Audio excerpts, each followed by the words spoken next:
Hello, friends. Welcome to Creative Medicine. In this lecture, we will learn about Thiazide diuretics. The thiazide diuretics will mainly inhibit these thiazide diuretics will inhibit the sodium chloride transporter which is present in the distal convoluted tubule. These will cause modest increase in sodium or chloride excretion, and these will also result cause potassium wasting is seen. These will result in hypokalemic metabolic alkalosis also, and they will cause decreased sodium, urine sodium. The urine calcium is also decreased. So actually they will inhibit the sodium chloride transporter in the distal convoluted tubule. So that means, for example, if this is the distal convoluted tubule, so in the distal convoluted tubule there is sodium chloride transporter which will cause absorption of sodium and absorption of chloride. So this is blocked by the thiazide diuretics. So as a result there is loss of sodium is seen, loss of chloride is seen, there is also loss of potassium is seen.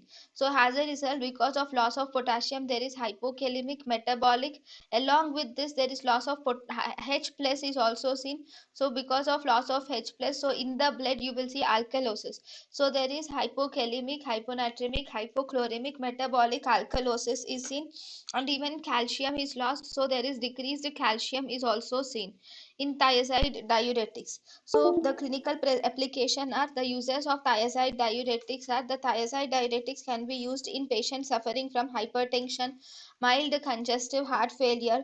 They can be used in nephrolithiasis because they will decrease the urinary calcium excretion, because these thiazide diuretics decrease the urinary calcium excretion. So if it's simple, if a lot of calcium is excreted through the kidney, if this is the kidney and lots of calcium is excreted, is is filtered through the kidney and it is excreted, in such cases there is increased concentration of calcium in urine. So this increased concentration of calcium in urine is responsible for stone formation. But in nephrolithiasis, but these thiazide diuretics will decrease the calcium in the they will decrease this calcium release into the kidney. So as a result they will not cause nephrolithiasis, so they can be used for the treatment of nephrolithiasis. These are also used as nephrogenic diabetes insipidus, or these can be used in idiopathic hypercalciuria. We can use these.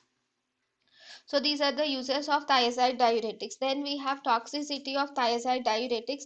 These can cause hypokalemic metabolic alkalosis. These can cause increased urea levels in the uric acid levels increases in the blood, leading to hyperuricemia. There will be increased blood glucose levels leading to hyperglycemia. There will be excess loss of sodium causing hyponatremia. The patient will suffer from impotency, and there will also be allergic reactions are also seen due to these thiazide diuretics. So pharmacokinetics of thiazide diuretics. So these thiazide diuretics are well absorbed, and they are well absorbed. um, and these hydro, especially if you see the drug hydrochlorothiazide, this hydrochlorothiazide can be increased. The absorption of hydrochlorothiazide can be increased by meals. Then the other drugs we have metolazone and indapamide, metalazone and indapamide are eliminated in the bile. Metalazole and indapamide are eliminated in the bile.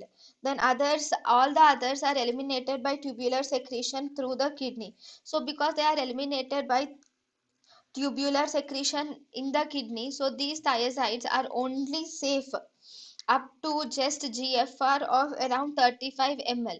Above this GFR of 35 ml per minute, these are not safe because they are mainly eliminated by tubular secretions. So, um, so if you see the uses, they can be used in hypertension, they can be used in mild congestive heart failure, they can be used in nephrolithiasis, nephrogenic diabetes insipidus, idiopathic hypercalciuria. We can also use them in Liddle's syndrome also. They are actually the drug of choice in nephrogenic diabetes insipidus. They are the drug of choice in Liddle's syndrome. They are also drug of choice in idiopathic hypercalciuria. So among all the diuretics, we have chlorothiazide. This chlorothiazide is the least potent among the all diuretics. It is the least potent. Then, in the side effects of diuretics, we have already seen that the side effects of diuretics mainly contain, it can cause hypokalemic metabolic alkalosis, hyperuricemia, hyperglycemia, hypernatremia, impotence, and allergic reactions can be seen. Along with this, it can cause hyperlipidemia because it decreases the excretion of calcium. The calcium will be more in the blood, causing hypercalcemia. Rarely, because it is excreted through tubular function, it can cause renal cell carcinoma also. It can cause impotency, especially it is the these are actually the most common drugs which are causing impotence are these thiazide diuretics. Thank you and thank you for watching.